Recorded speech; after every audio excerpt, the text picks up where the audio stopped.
The day the dinosaur roared, and my sanity remained intact. Let me tell you, the first few months with a newborn are a whirlwind. Sleep deprivation, constant feeds, and a soundtrack of high-pitched cries, it's enough to make even the most seasoned parent question their sanity. But amidst the chaos, there's one constant that brings a glimmer of joy, the Itzy Ritzy Rattle. This little dinosaur, with its textured ribbon and soft cotton body, became my secret weapon.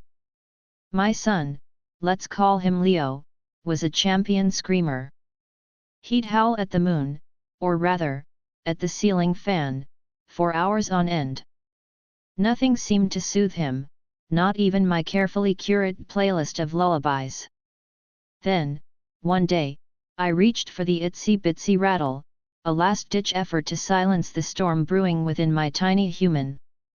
I held the rattle near Leo's face, expecting the usual reaction, a disdainful frown and a further escalation of the wailing.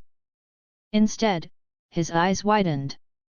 He stared at the dinosaur with a focused intensity, mesmerized by the contrasting colors and textures.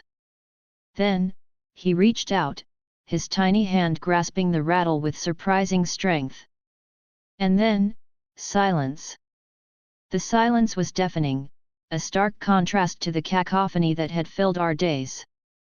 Leo, instead of screaming, was now cooing softly, his eyes glued to the rattle. I swear, I could almost hear him thinking, this is the stuff dreams are made of. He wouldn't let go of the dinosaur, even when I tried to hand him his favorite teddy bear. He just held on tight, giggling occasionally, a symphony of pure joy emanating from his tiny form. It was a revelation.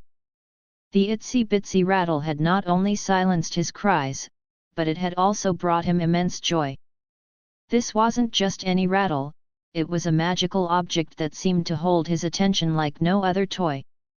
It wasn't the noise that did it, it was the combination of textures, colors, and the simple, organic design.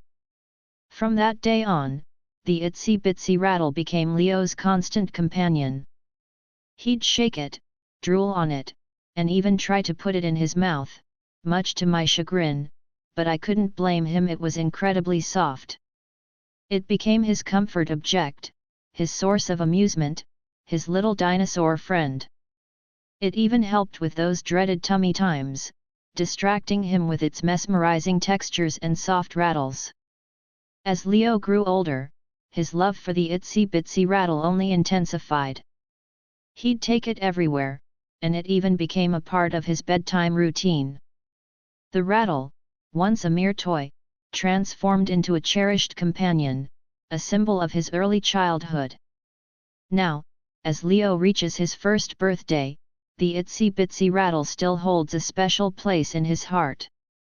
It's a little tattered and drool-stained, but it's a reminder of that magical day when the dinosaur roared and calmed the storm within our tiny human.